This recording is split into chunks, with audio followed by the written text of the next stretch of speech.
Hello, everyone. I'm your host, Emily King, founder of Prospector, a new search engine for the mining industry. Here at On the Rocks, we'll explore the mining industry with a fresh and fun perspective, covering market analysis, geology, adventures in frontier markets, and we'll do it all over a cocktail on the rocks.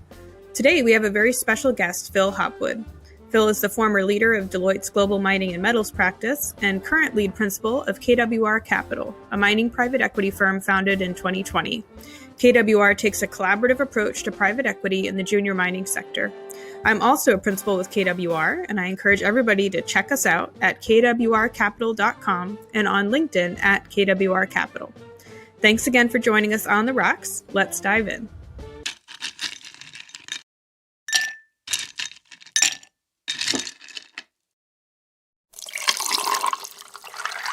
So I'm really excited, Phil Hopwood, to have you on the rocks tonight on our podcast here, brought to you by Prospector.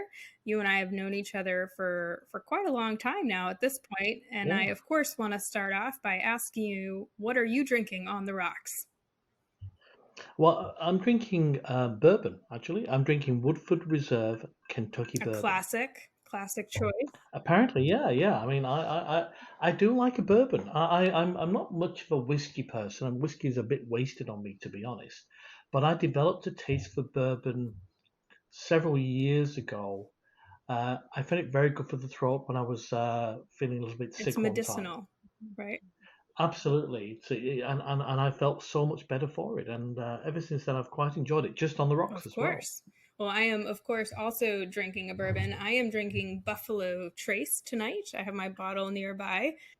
Buffalo Trace. I chose this specifically for you because the Buffalo Trace came about talking about the heritage of the mighty buffalo and the explorers making their way across the American West. Yeah. And of course, when I think of you, I always think of wonderful nuggets about history.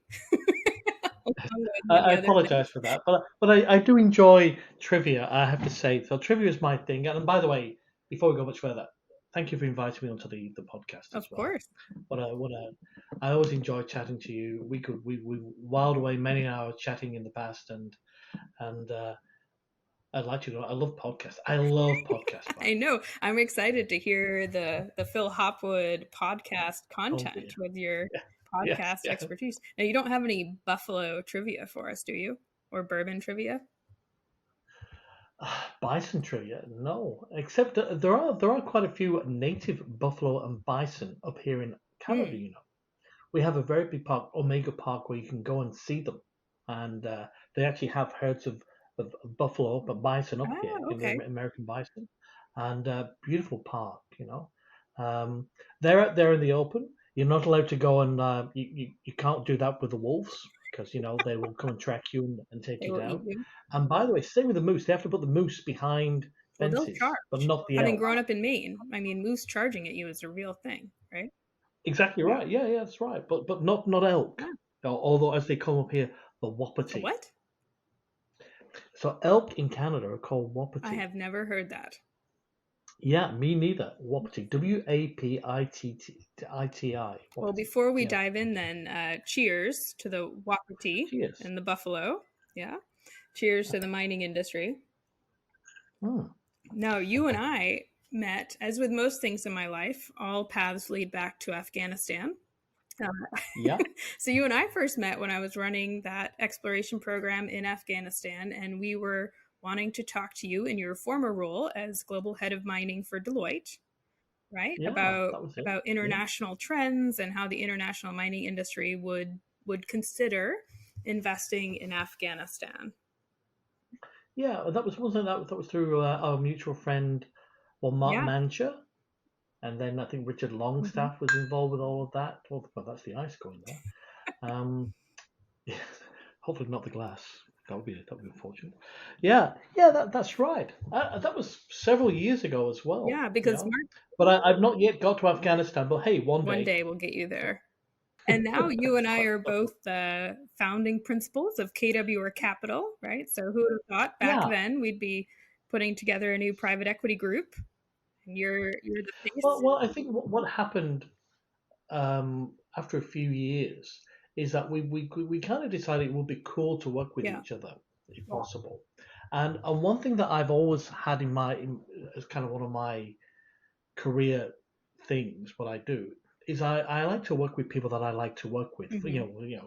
Go figure that one out. How strange is that?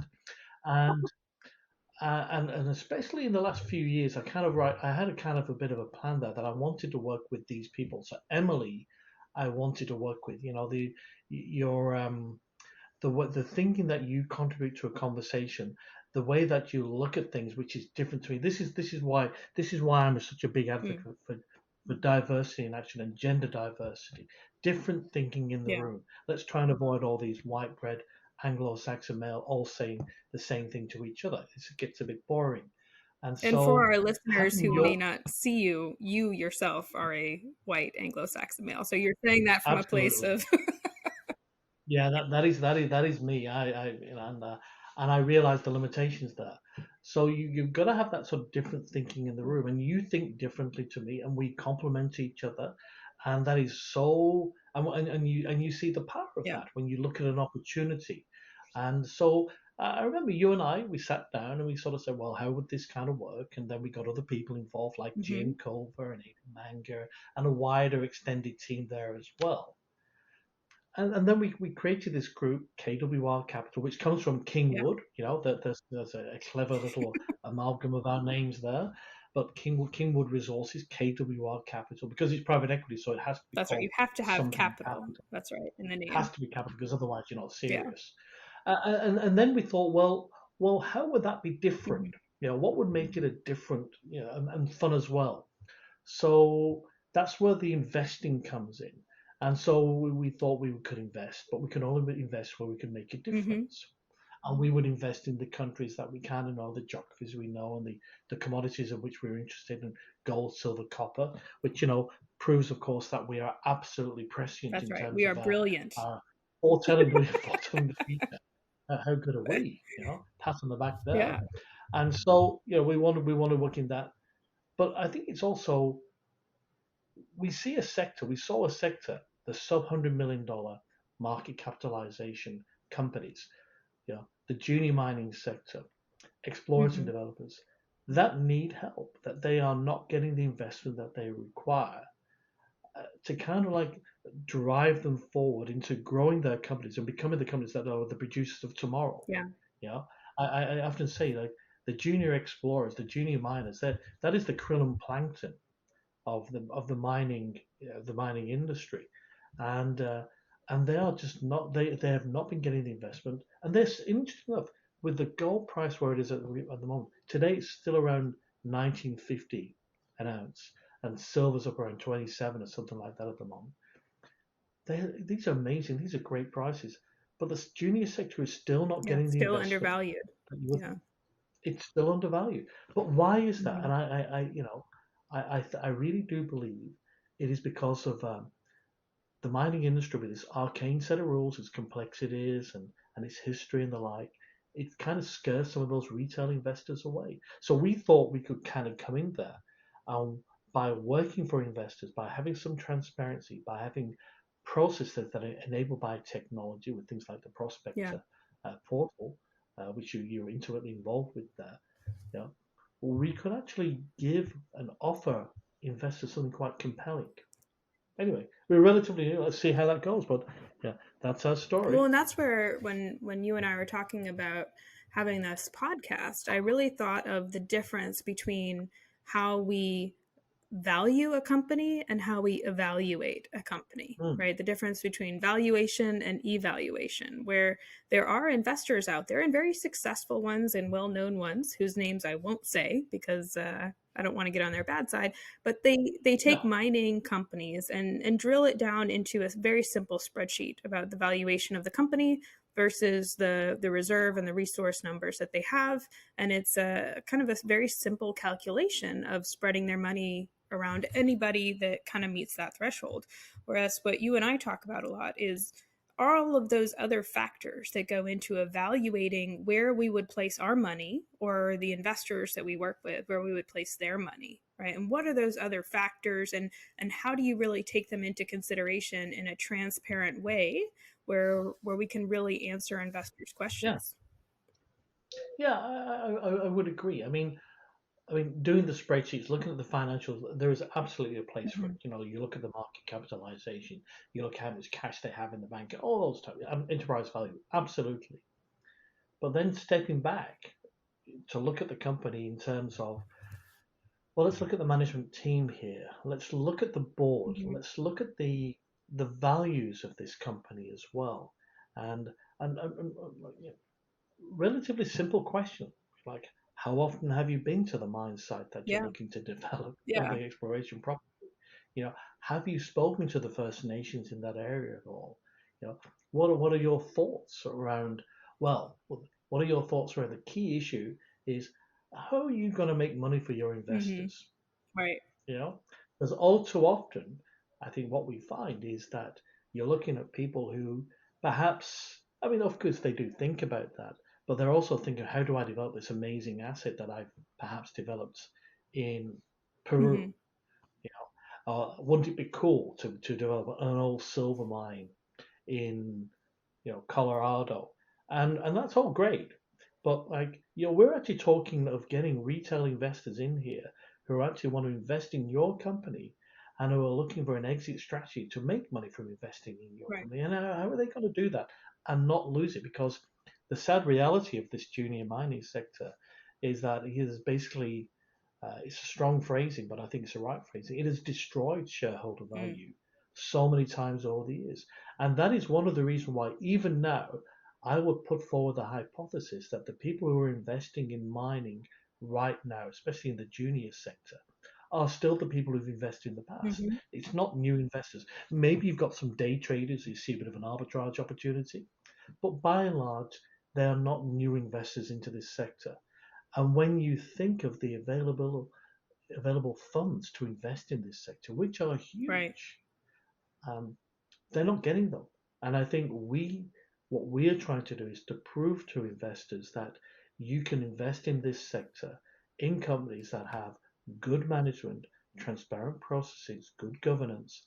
The whole like that those whole ESG frameworks are absolutely going to be good with this company, and and you will make money from doing it. Now, how do you think, Phil, that comes to play, that diversity of thought, the governance and the management component?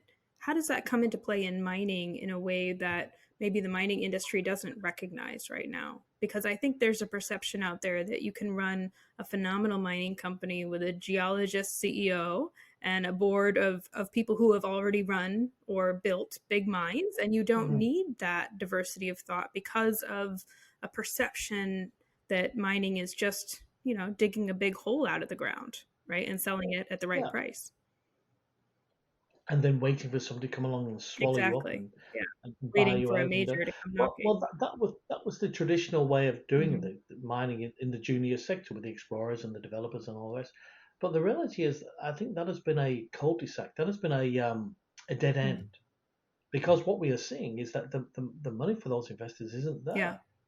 And it's not enough to It- build new it- mines and build the huge amount exactly of right. metal that we will need for the Yeah. future that everybody wants, right? Low Yeah, carbon. and we see so many of these companies, and the reality is there is a lot of these companies. I mean, you and I, we sit as investors in these investor presentations at the mining conferences, and for in over 3 days, you and I will do 60 plus Yeah. meetings. Um, we're in a conference next week, 9 till 6, 30 minutes. I mean, how many? That, It's that is like they speed are long dating for meetings. mining companies, right? Absolutely, and so fascinating. Yeah. Uh, and it's great that people come along and they tell us what they're doing and all the rest. But what you're trying to do is sort out the wheat from the chaff Hmm. there. Like, if I give you our investors money, how will you use Yeah. this?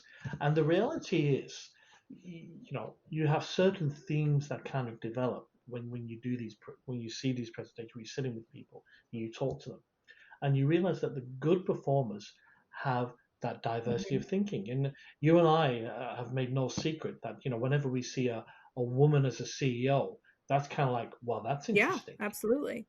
and they really are a differentiator, right? And if you see a diverse board in terms of different gender, ethnicity, that kind of Yeah. works. Like you can see. And what am I saying by that is basically what you see there is different thinking around the strategy. Because basically, when you're a junior mining company, your executive team is generally pretty Hmm. small. You don't have because you don't have a lot of money, so you've got a CEO, maybe a Yeah, you COO, run a lean. couple of other people. Yeah. Perhaps. Yeah, you run really lean. You've got a board. Now, if that board is just of people sitting around there having a few martinis and things like that, and meeting every quarter to have a chat, to have a dinner, that's not much of a board. A board these days is about a board that can help and Hmm. advise and really drive that company forward, not manage the Right. company. But I mean, if I'm a CEO, I look at that board and I say, how are you going to help drive me forward? Work with investors, for example, uh, and advise me the best path to take this company forward from a strategy perspective. And when you see a board like that, and we do come across them now and again, you sit there and you go, that is a company I want to invest Yeah. in.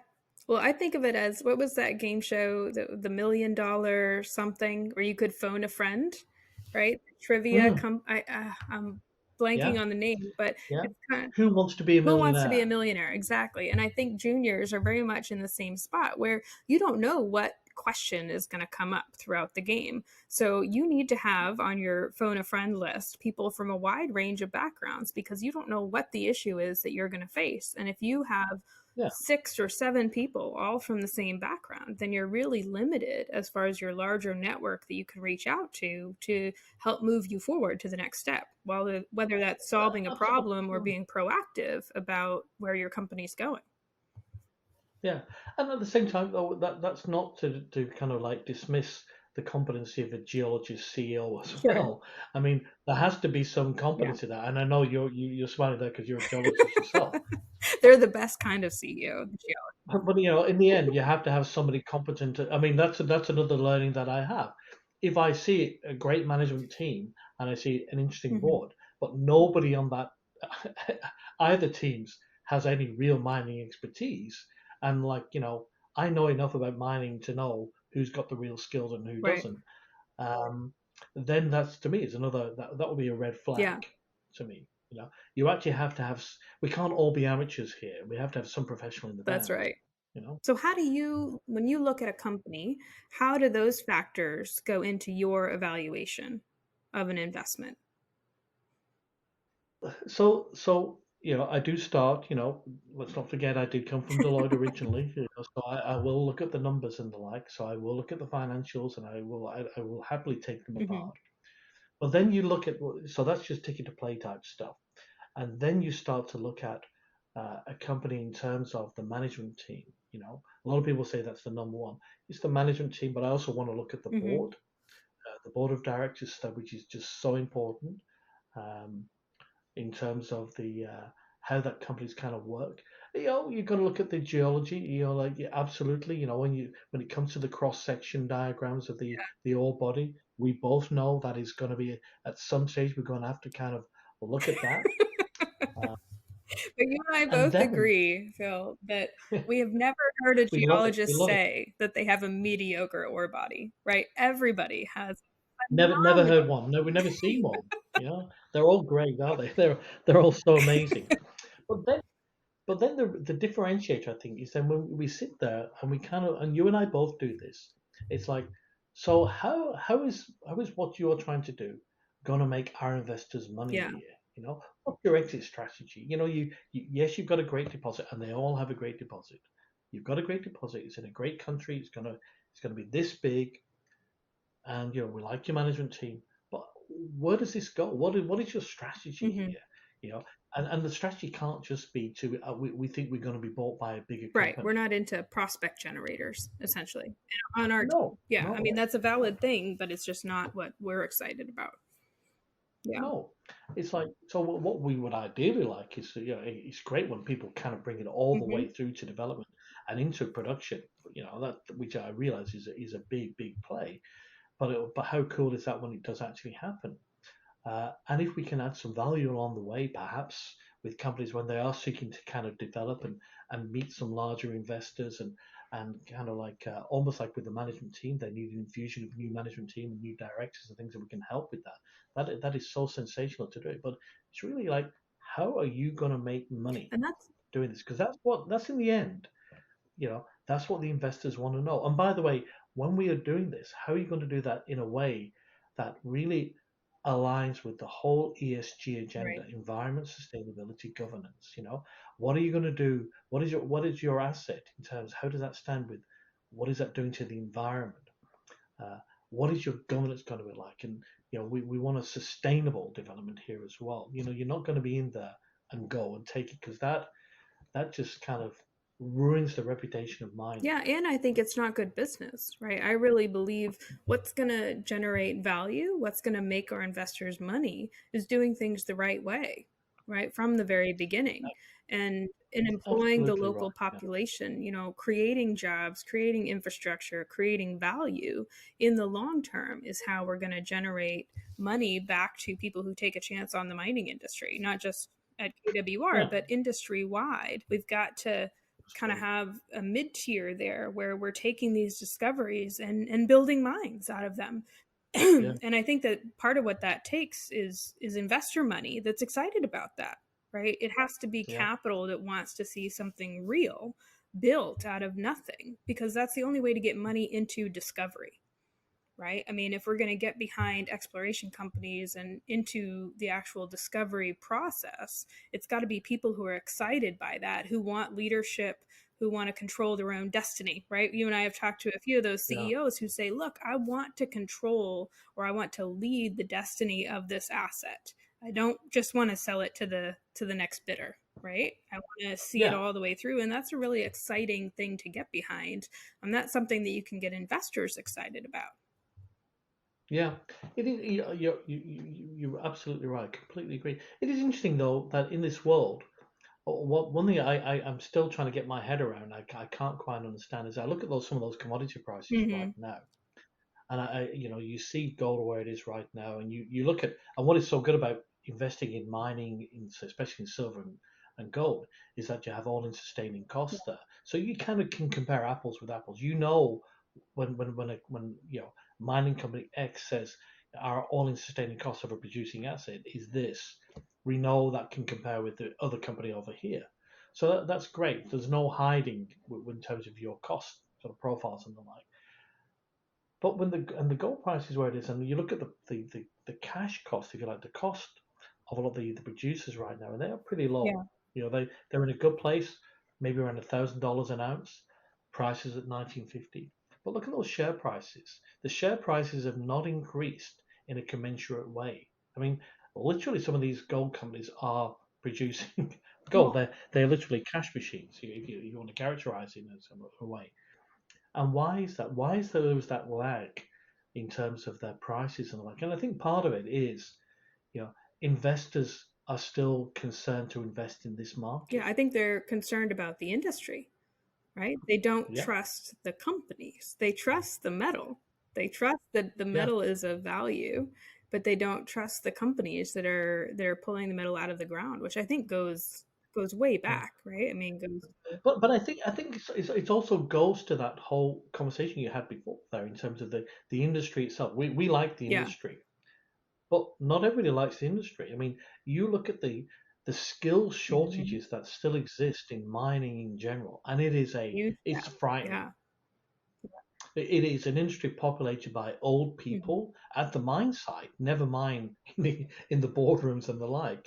And the skilled people are not coming through. And you look at people going through like Colorado School of Yeah. Mines and the different mining schools, and they're not big. They're not big numbers. And I'm amazed In fact, that they closed even with down. how reliant or integrative we are with technology in the mining industry. I mean, we use a lot of technology now, from Yeah. the sensors we use to find deposits all the way through essentially autonomous mines. We are a very high tech sector, and yet we're Mm. not pulling in the people that were at any other sector would be drawn to those types of jobs, right? What role do you see for governance in solving that problem? Like, could improved governance and transparency kind of change the tide on that, do you think?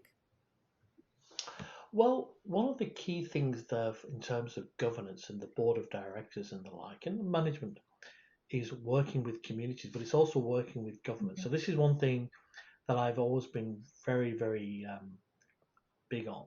It's like the role of the mining industry is not just to sit there and talk to other people who are in the mining industry. You've got to get out there and absolutely work with the communities, which, happens less than you would hope Yeah. sometimes. Key question for investors, when we speak with the investor presentations is when was the last time you actually visited the place that you, Right. you know, you're kind of going to develop in the local communities. But it's also speaking to local governments, which yeah, I do get it. That's not Mm. easy. It's problematic sometimes. Governments are complex, state governments, provincial governments, and hey, look, you talk about Peru where you've got local communities, administered for regions and the like, and it kind of just goes on and on and on. But you have to do Yeah. it. You've got to get the message out there, and you've got to like yeah, I live in Ottawa, the federal capital of Canada, right? And I've spoken to the government people here, and they get mining people come to visit them now and again. And I've spoken to the mining kind of minister people here, the NRCan, Natural Resources Canada, and they say things like, we saw that mining company, and the mining company wants to go and visit them to talk about mining, and they thought they were going to come for a handout, Uh, like complete yeah. mismatch of like anything to do with each other. And I'm sitting in the middle of it thinking, wow, you guys really don't speak to each other Yeah. enough. There are good lobbying groups like the Mining Association of Canada, which tries its hardest, but it's an uphill battle sometimes with those types of things. And imagine what it's like at the provincial level, and Canada is not necessarily a good example because some of the provinces are excellent with that type of communication, but not everywhere is like that.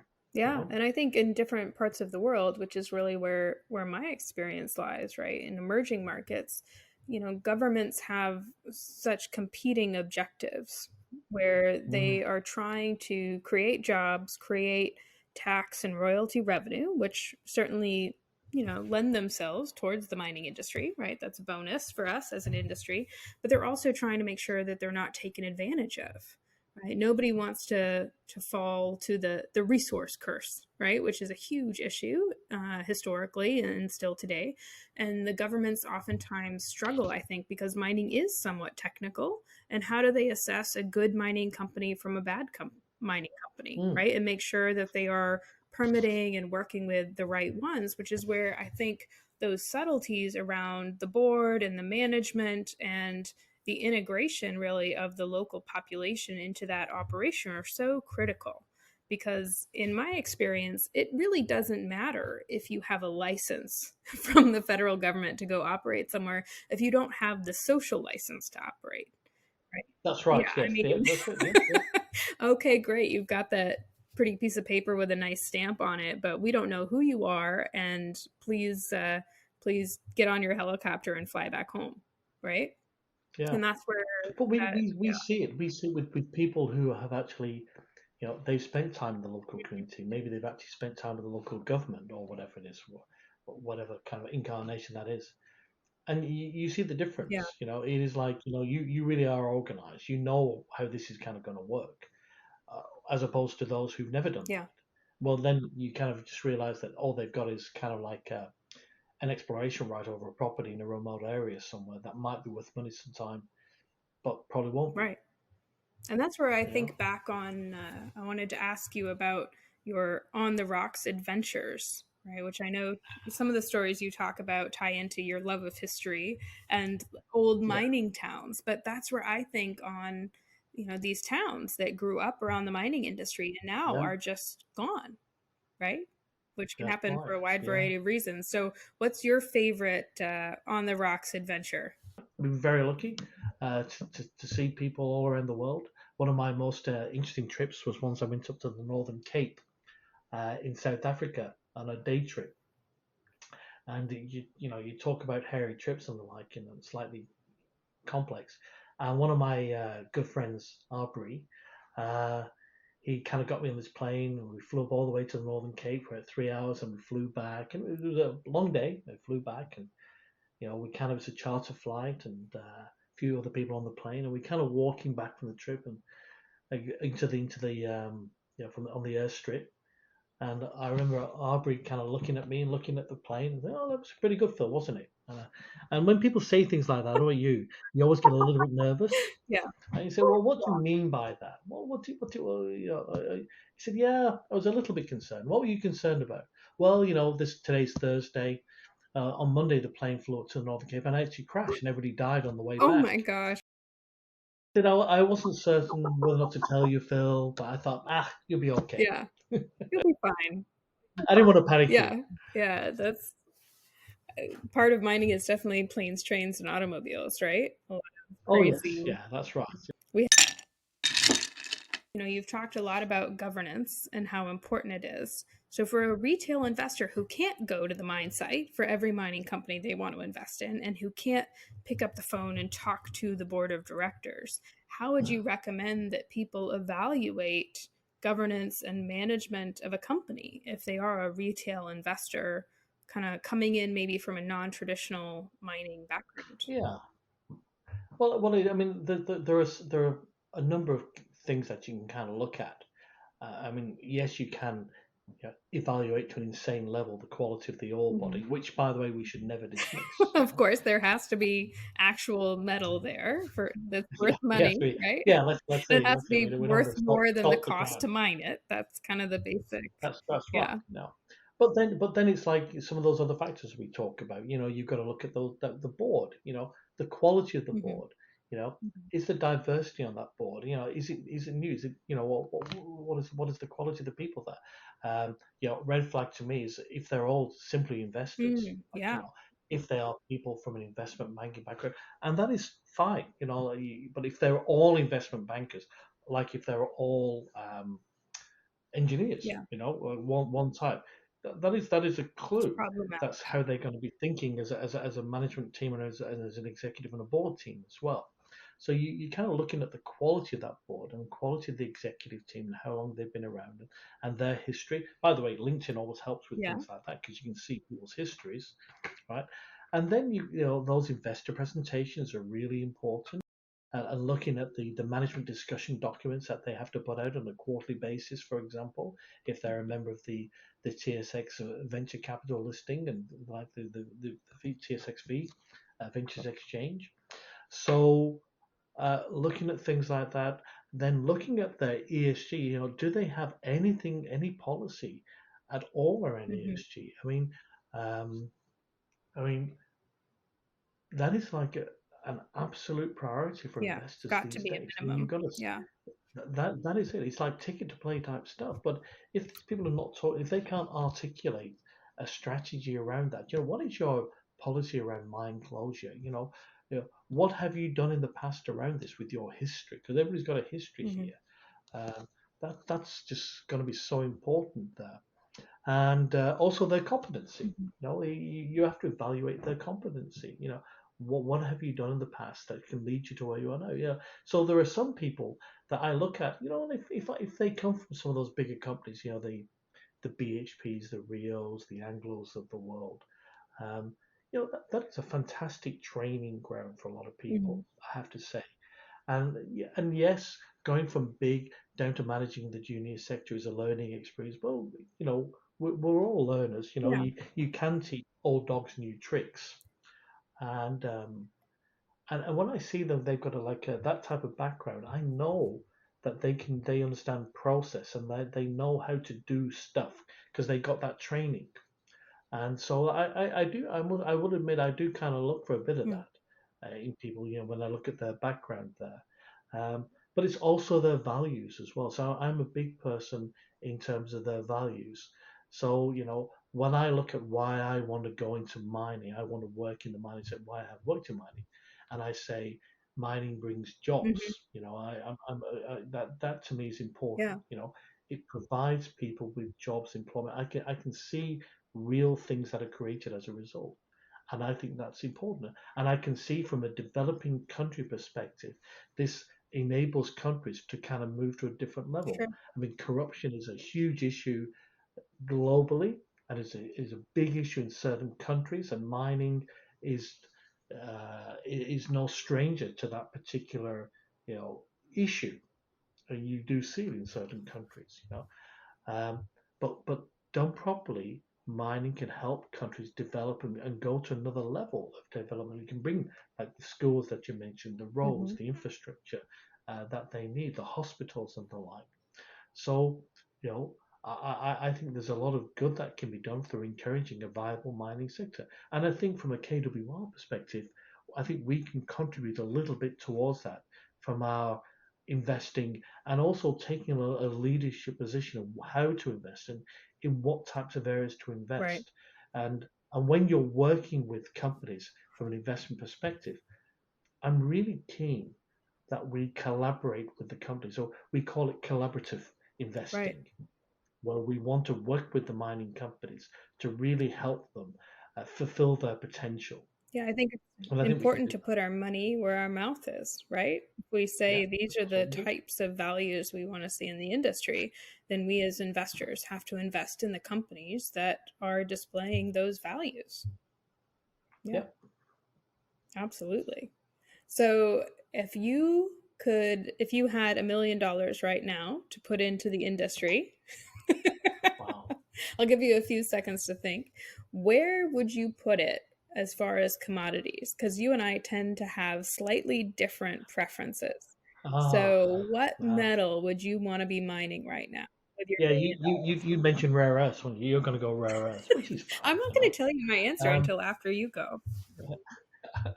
Look, I like copper. Mhm. I do like copper. So here's the thing with commodities. You know, this is one of the learnings that I've had over the years is that commodities can be played. And I'm not a conspiracy theorist at all, but you know, they can be played and they can be manipulated. You know, um, as we have Oh, seen yeah. through the you know, this is my book that's on my table, Oh, Beyond yeah. Greed. I've sold the silver play by the Hunt brothers in the 1970s. A great book recommended by our mutual friend Jim Yeah. Clover. We'll give a call out to Yeah. Jim. Um, so uh, so you know, commodities can be played, commodities can be manipulated, but some can't. And gold can't Mhm. be. But you know, gold there is no intrinsic value, but you know, it is an emotional commodity that flag to gold when you see issues and volatility in the Instability and market yeah. and inflation. Yeah, absolutely. And I think we're right there right Yeah. now.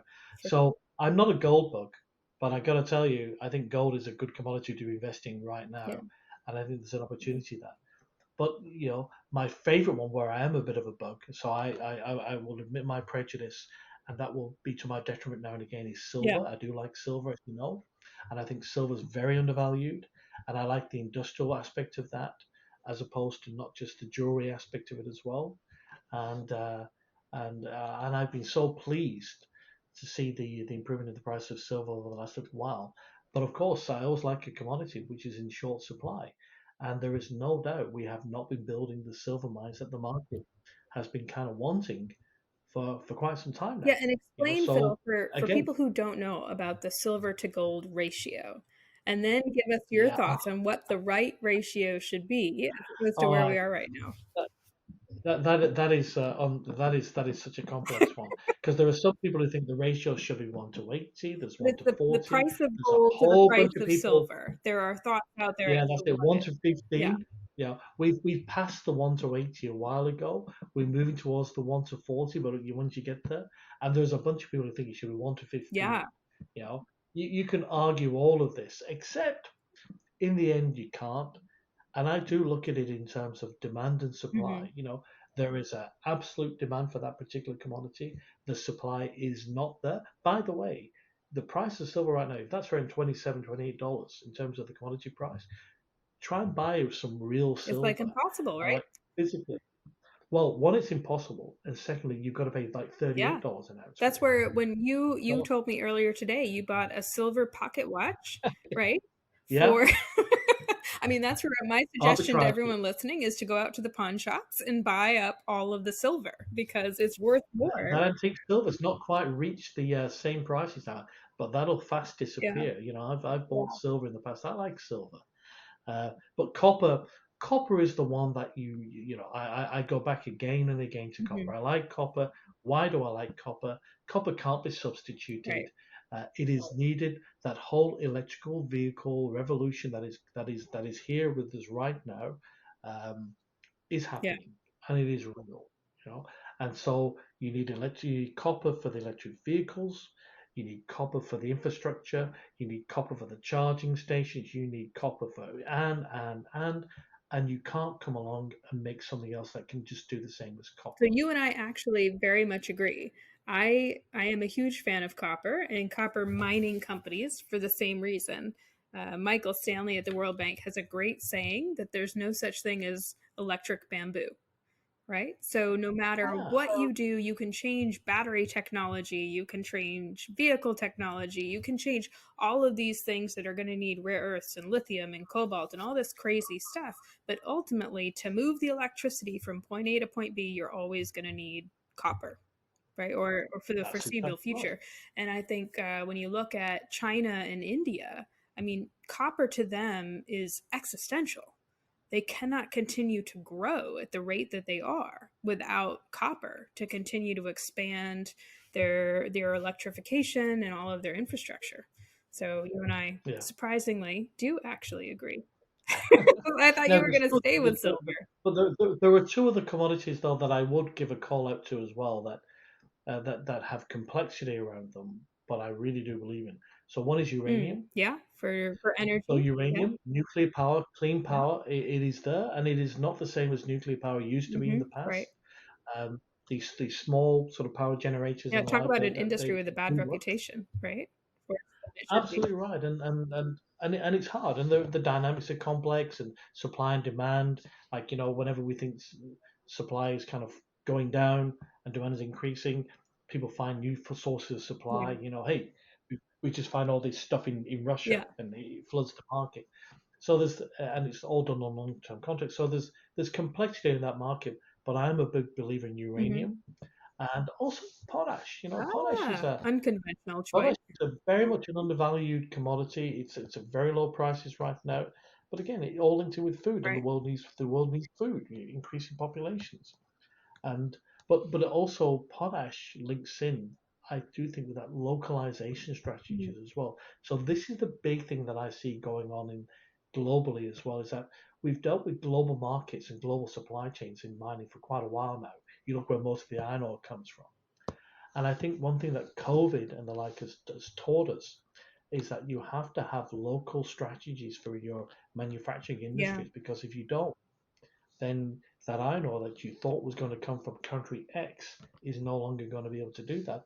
And you guess what? You're thousands of kilometers away, waiting for your copper or whatever it is.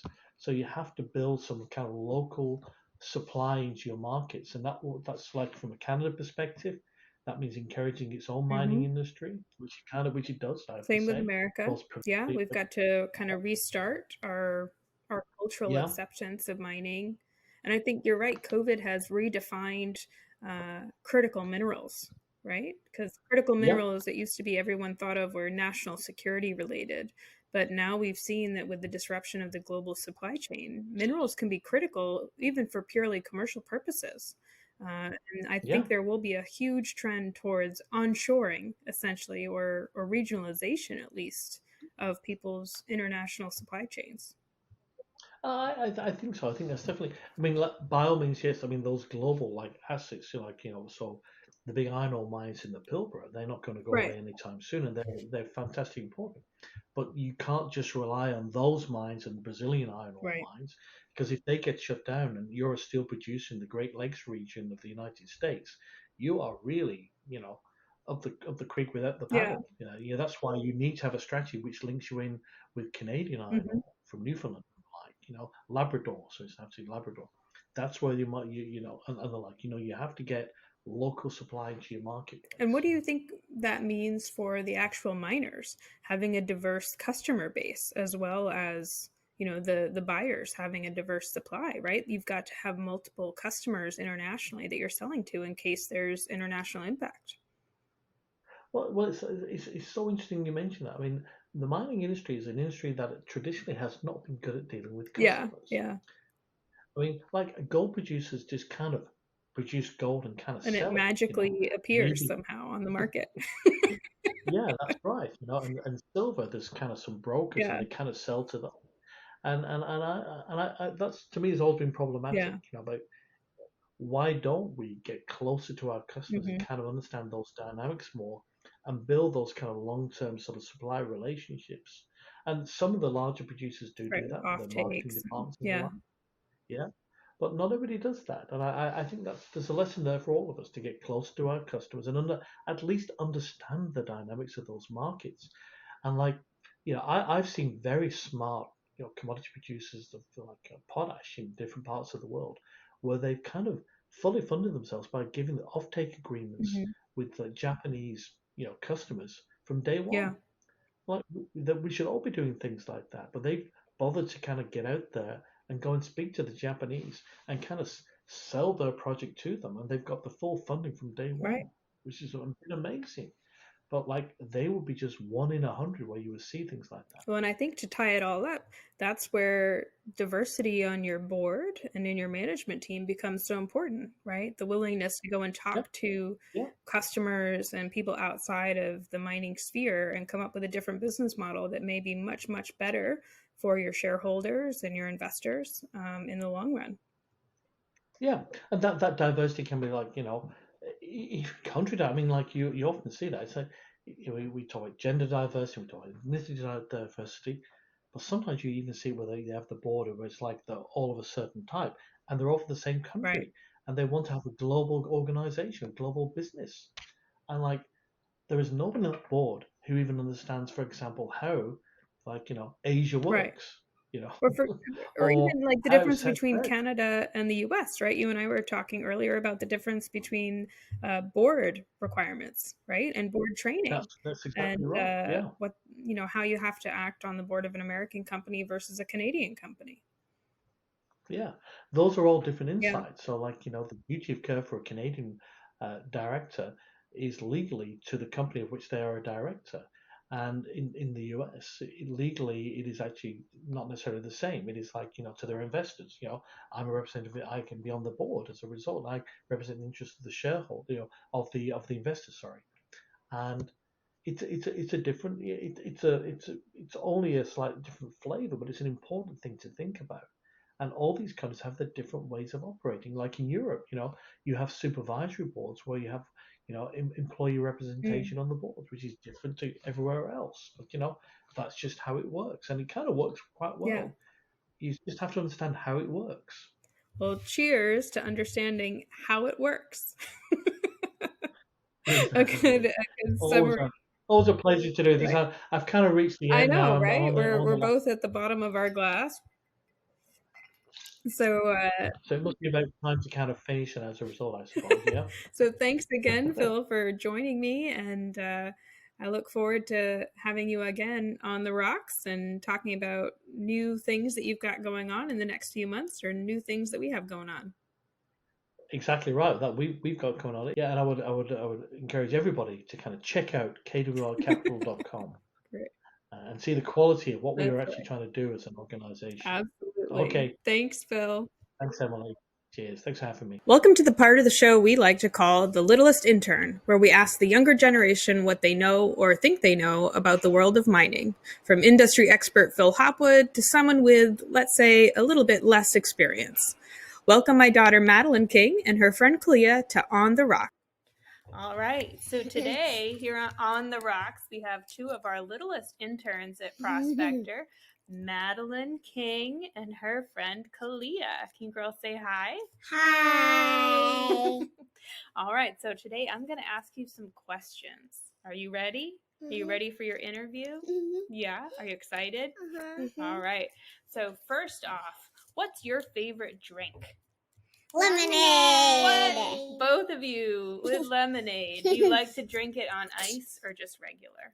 Ice. Oh, wow. Okay. On the rocks, huh? Yeah, I see. That's what we call it as adults, on the rocks. All right. Now, speaking of rocks, do you know what a rock is? Yeah. What is it? It's a kind of stone. That's right, it is. And do you have a favorite rock, Madeline? Yeah. What's your favorite rock? At the memory rock. A memory rock. What's that? It's something who erases memories. Ah, okay. How about you, Kalia? What's your favorite rock? I like a... What's it called again? Amethyst. An amethyst. Oh, yeah, that's really pretty. What color is an amethyst? Purple and white. Yeah, that's right. Absolutely. And it helps get rid of bad energy. Oh, it does. It helps get rid of bad energy. I didn't know that about amethyst. That's pretty cool. Now, Madeline, have you ever been to a mine? You did. You have, yeah. Where did you go to a mine with Mommy? Do you remember? Where the backside. That's right. So you went into a mine in Mexico, and when you walked into the tunnel, talk into the microphone and tell them, what did you see when you went in the tunnel? Bats. Bats, and what were they doing? They were like flying around like this. Whoa. And do you remember what kind of mine was that? What kind of metal was in there? A gold mine. A gold mine, you're right. It's very silly. You're very silly. And do you know why do we build mines? Do you know? Because it has gold in it. It has gold in it, yeah. And what do we do with gold? We go like this. What do we make it into? What? What do we make gold into? What are you two are being silly. All right. Freebase. What? Toothpaste? Freebase. Oh, okay. How about jewelry? Do we have gold jewelry? Yes. Yeah, I thought so. All right. Well, thank you, girls. Thank you for doing this interview. Can you say bye-bye? Bye. Thank you to our guest and my good friend Phil Hopwood for joining us on this episode of On the Rocks. You can learn more about Phil and KWR Capital at kwrcapital.com and on LinkedIn at KWR Capital. To learn more about Prospector, go to prospectorportal.com or check us out on Instagram at ProspectorAI and LinkedIn at Prospector Portal. Thanks for joining us on The Rocks. Until next time, keep your glasses full and your ice cold. Cheers!